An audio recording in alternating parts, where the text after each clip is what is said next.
Hi, folks, and welcome to the day after Christmas edition of Unclear Thinking. I'm Larry Smoke, sometimes referred to as Smokey. That guy over there is Anthony Goodrow. Say hello, Anthony, my friend. Oh, I got a lot more than hello for you. Oh. I'm going to just go ahead and warn you ahead of time. I guess the Christmas cheer is already worn off. Well, I woke up at about 4 o'clock this morning with a headache, and I've been drinking coffee since about 2 o'clock, and I'm really hyped up right now. So God. I'm going to be very opinionated, and I may be very emphatic about it. So, Well, that's what we get paid for. We do it for free, but still, we would get paid for it. I get paid what I'm worth for it. I know that. That's a good way to put it.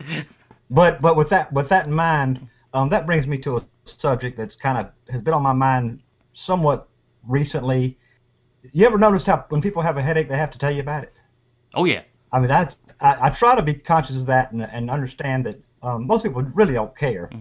But I think that maybe my New Year's resolution is to not only I try to make 2 New Year's resolutions, one for myself, one for self-improvement, and one to improve the behavior of others.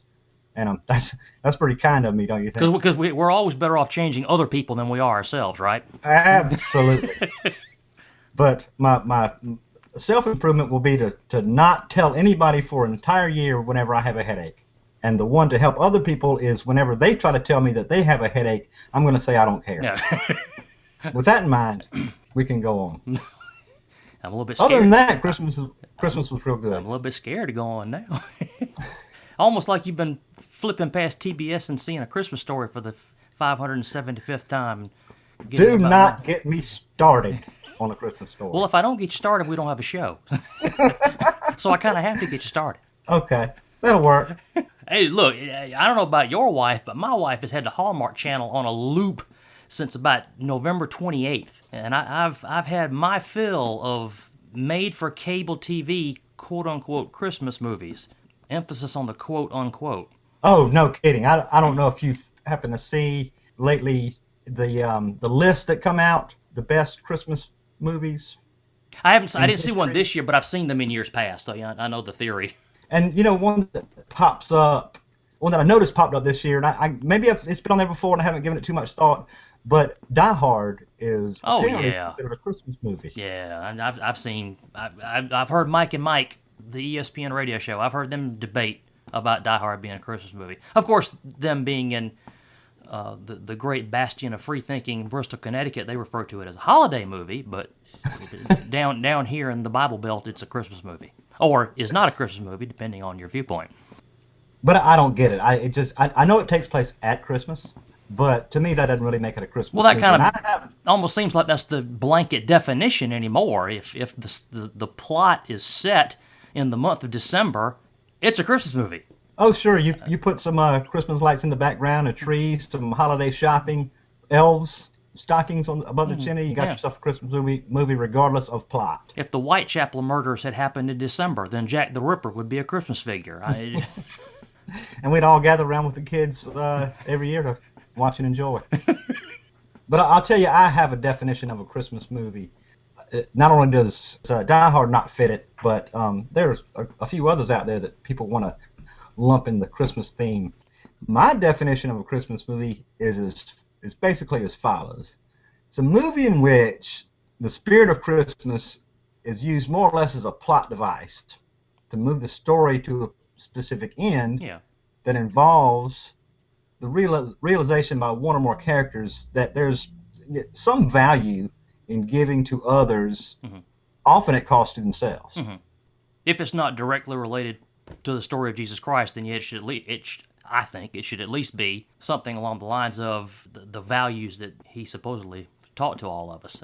And talking about my wife having me stuck on a Hallmark Channel and Lifetime Channel loop the last 31 days, some of the stuff that the cable outlets produce for themselves, some of it does fit that criteria. I'll grant that, but a lot of it, and I have no data to back this up. This is strictly my impression. It seems that so much more of it the last couple of years has become more romance-centric, secular-centric, And as we just said, the fact that it's taking place in December and there's some garland and Christmas balls hanging about the walls, it seems to fit the criteria of a quote-unquote holiday movie. Right. And I mean, that's a little bit disappointing. Well, let's take a look at a classic, A Wonderful Life. That seems to be kind of the gold standard to most folks. Right. Even though I kind of have a few quibbles about it too, but well, anybody that's in the quote-unquote business of breaking down movies is going to have a problem with some of the classics from time to time. So, got no beef with that. You know, that storyline is moved along by his visits from the ghosts of Christmas past, and it, you know, it's Christmases past, Christmases present, Christmas. So, you know, there's a strong element right there in that storyline, tied up pretty neatly in my mind, that you know, cements it as a Christmas movie. And my only quibble over It's a Wonderful Life, and up front I admit I think I've seen It's a Wonderful Life. I know of once. I might have seen it twice, and it's been a long time since I've seen it at all. So I'm far from an expert. We all have our kind of must-see lists for December, and that one's not on mine. And so I qualify what I'm about to say with that preface. I don't recall the story of Jimmy Stewart's character. I know it was George something. I was going to call him by name, but it slipped my mind just as I started to say that. Was him questioning his worth in this world. And when I strip away everything else, to me that was the central thread of the narrative. What did Jimmy Stewart did not think he was worthy of being a part of the world, and other forces were showing him, explaining to him why he was worthy of this world. Right. Well, okay, if that had happened any of the other 11 months of the year, I still think it would have been as equally a powerful story. I don't think that narrative necessitated being in the month of December. It was, so it had an effect on the way the story was told, but to me, I didn't see how that narrative was directly related to the idea of Christmas. Again, that's just me. Well, that's a valid point, and it's so valid. In fact, I may go back and watch that movie again to follow the story a little more closely. And again, I probably need to see it again too. It's been several years since I've seen it, if not a decade or so. Lord, it's been quite a while. But back to Die Hard, outside of what we talked about, it just happens to be at Christmas. They're at a Christmas party. He's flying in to see his daughter, if I'm not mistaken. Well, the whole estranged wife. I think the whole point of the trip was the estranged wife. He was trying to reconcile with the estranged wife. And I don't. Maybe if he hadn't saved a building full of people, if she would have come around. I don't know. It would have played out a lot different for sure. Yeah. Well, and hey, I love me some Die Hard now. I very few folks love bullets and profanity on celluloid better than I do. Die Hard wasn't even released at Christmas. It was a summer movie. I mean, that should tell you something right there. 20th Century Fox didn't think it was a Christmas movie. If it was, they'd have released it in November or December. I did not realize they that. released it in July. That was a summer action popcorn blockbuster. And I guess some folks could say, well, it's kind of become a Christmas classic. Well, okay, I can't, with facts, refute that other than to repeat, 20th Century Fox sure didn't think it was. That's my point, and I'm sticking to it. Right. It's probably my favorite Bruce Willis movie, and that says a lot about. I agree.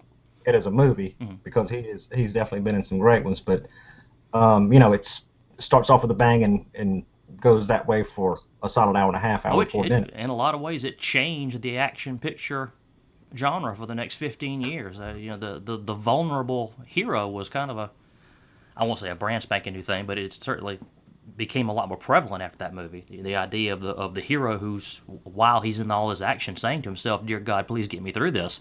You didn't see much of that before. Well, what else do we have on the list? I'll tell you a recent movie that has become a favorite of mine is Elf. And I don't know how much of a fan you are of that movie. I've seen Elf once, and you know me well enough to know that I have I start to have a problem with comedy. That makes me sound like more of a jackass than I really am.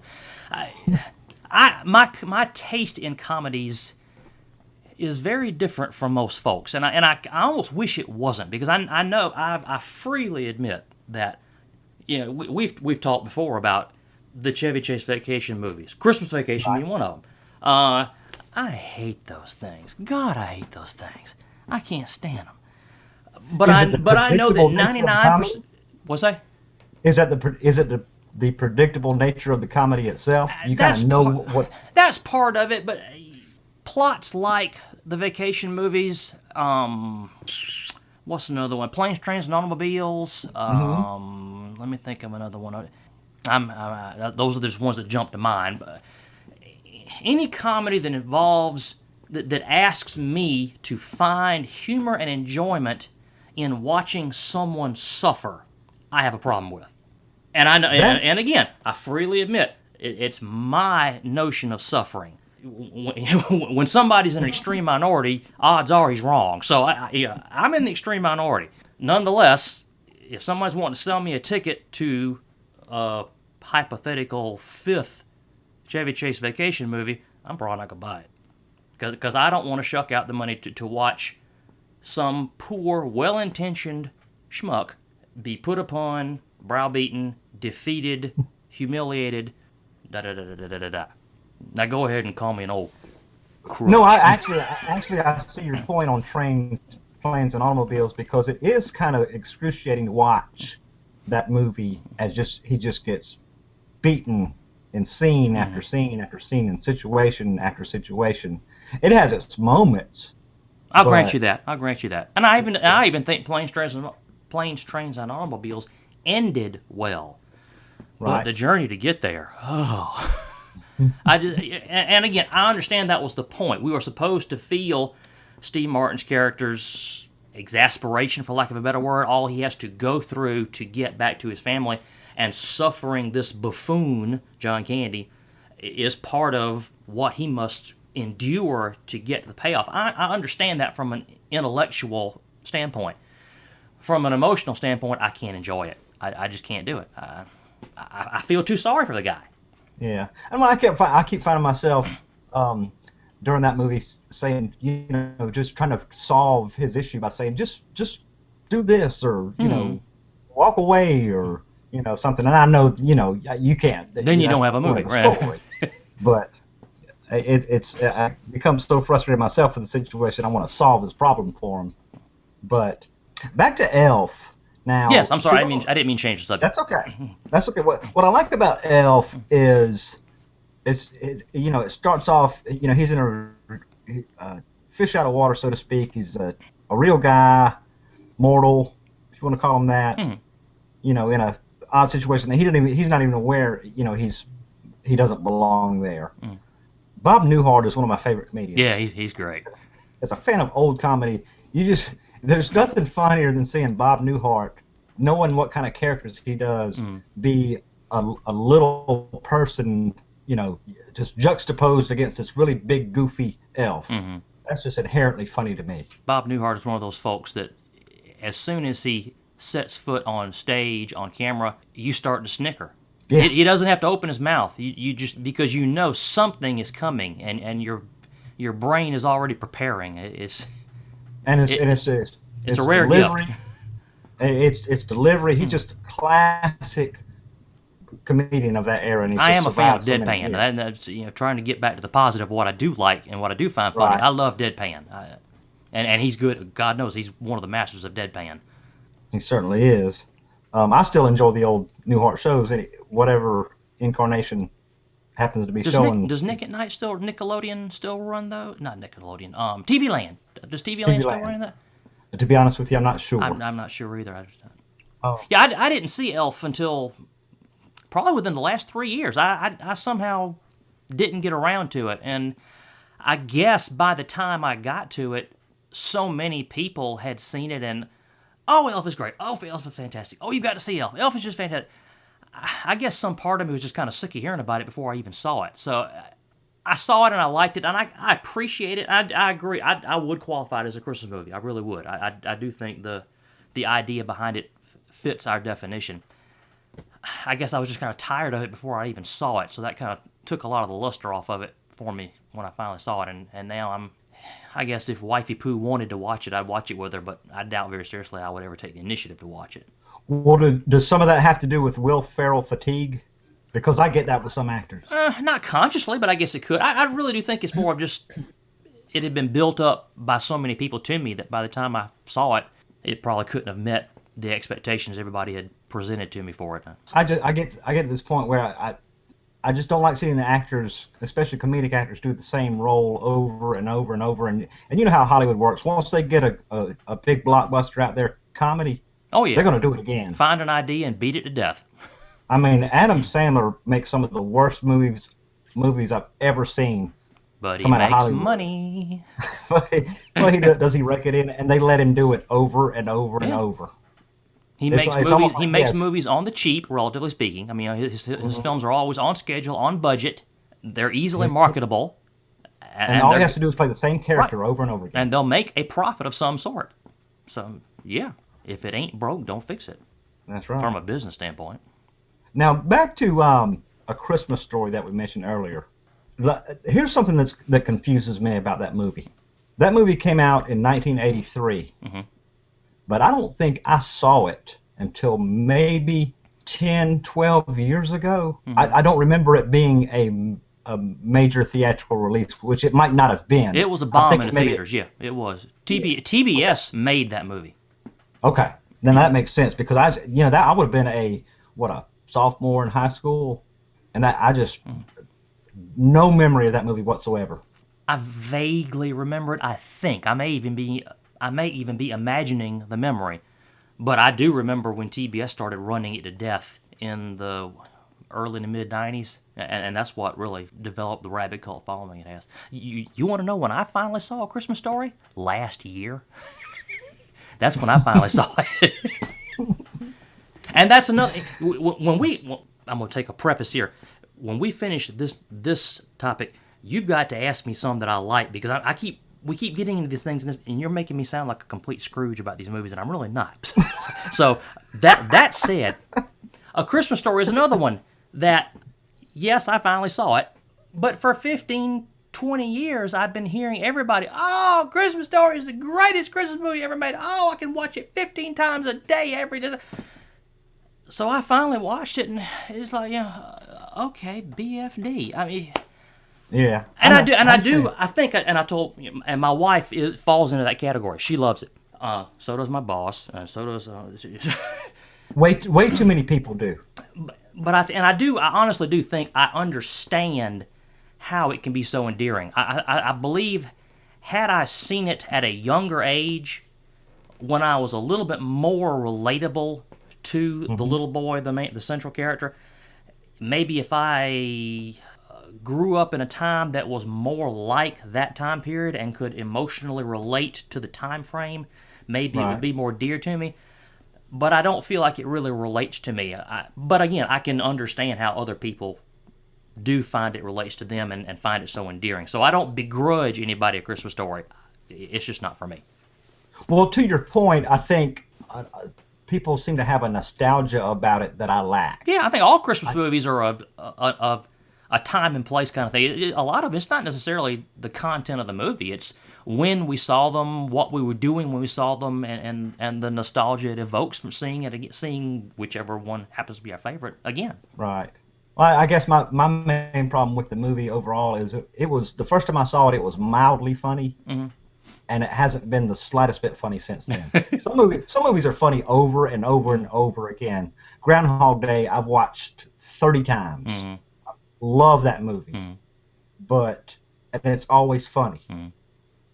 Not this one. Half a time it was funny. And I know some people that break into hysterics just talking about it. Oh wait, shh! Watch this part coming up. Watch this part coming up. See this? See this part? Yeah. The leg lamp. Good Lord, my boss. Every time somebody mentions those two words, he almost doubles over.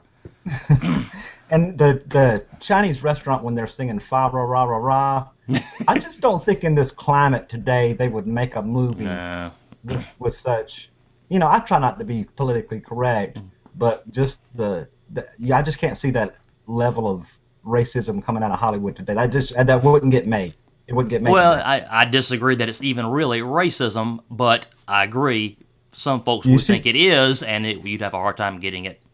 That's right. today. Yeah, and that's what I was saying was yeah, it has an element of humor to it that I find funny, but the climate there, it wouldn't happen. Not today. I agree. Sadly, I agree. So we've kicked some Christmas favorites out there into the dirt. Tell me a couple that you like. Oh, that's easy. But I have my own. I have my must see list too. I must watch the George C. Scott A Christmas Carol at least once a year. And I have seen the old classic with Alastair Sim, and that's very good. I've seen the Patrick Stewart one that was made for TNT a while back. I've seen a Muppet Christmas Carol, and they all have their merits. But there's something about the George C. Scott one, the way he delivers the dialogue, even though it's stilted Dickensian, Victorian verbiage, something about the way he delivers it hits me emotionally. I believe him when he delivers those lines, and I think A Christmas Carol is one of the best examples of the Christmas message in literature. I think Dickens hit the nail on the head. Now, the scene where Ebenezer Scrooge makes peace with his nephew at the end, I get driven to tears every time. I mean, I've watched this movie every December since at least '86, and here we are almost 30 years later, and it still gets me misty-eyed. I love it. That's a movie I haven't seen in years, and that's one that's going to go on my list to see very soon, because that sounds intriguing. That's a great Christmas story. I know the story. I just don't know the version of the movie off the top of my head. I've seen the Blu-ray laying in some bins in Best Buy for $5. Huh. It I'll can have be to found. check that out. Okay, what else is on your list? Here's where you're going to reach through the Google Hangout screen and throttle me about the neck. I like Love Actually, dude. Ooh. Now notice I said like. I didn't say love and Right. adore, but I like it. The wife and I tend to watch it every December. We own a copy. I don't know if it's so much that we feel like that it's a Christmas movie. We've got to watch it at Christmas. Right. It's set at Christmas, and Christmas, the hubbub of Christmas, what people make of Christmas, is part of the plot. Mm-hmm. And as such, I guess on subconscious or on some conscious or subconscious level, we feel that connection. Therefore, we tend to watch every December. But I like it. It's goofy romantic comedy. I think it's well done goofy romantic comedy. I think Richard Curtis is a fantastic screenwriter. This was his first directing job too. I think some of his dialogue is witty. When you stop and really analyze it, you can poke all kind of logic holes in it, but that's true of so many movies. Sure. This is one that I'm willing to grant the suspension of belief that all this could take place in the 5 weeks leading up to Christmas. When you stop and think about it, that's a bunch of malarkey, but it works for me. And I think all the characters searching for love in one form or another is a touching thing, and Christmas is the celebration of the birth of Jesus, and Jesus commanded us to love one another as we loved him. So for me, it works, and I enjoy seeing it every year. Well, that's a good analysis, and it's much better than my analysis. But But my analysis is simply, it just didn't do anything for me. yeah, And that's an amateur's way of not being able to put my finger on what I didn't like about it. Just it wasn't horrible. It just that's a ringing endorsement. that probably wouldn't make it on the movie poster or the magazine ads. Quote, it wasn't horrible, unquote. Anthony Goodrow, unclear thinking. It fits into the category of movie to me that we were talking about earlier. To me, that it makes Christmas movie lists, and I just don't see that it having a place there. And I won't say I see your point. I don't agree with it, but you're not alone. I've seen lots of other blog posts, editorials, echoing your sentiment. So, as the old saying goes, that's why they make both kinds of ice cream, chocolate and vanilla. Well, with how many quote-unquote Christmas movies get cranked out year after year after year, we could go on all night if we went through a lengthy list of it. Just suffice it to say, I think we agree that everybody's got a definition of what a Christmas movie is, what a Christmas movie should be. Of course, people being people, those ideas aren't necessarily going to be identical from person to person. But isn't it great that there's this one time of year that we can all find something between Hallmark Channel, Lifetime, TBS, TNT, our Blu-ray collection, Netflix, that popcorn, hot chocolate, the Christmas tree lit up, curled up on the sofa, and you can get lost in whatever your idea of what Christmas should be.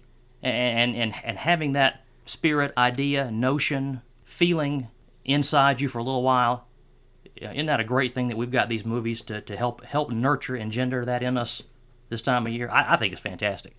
Oh, absolutely. Even if it's just telling your family members to be quiet while the movie's on, for crying out loud.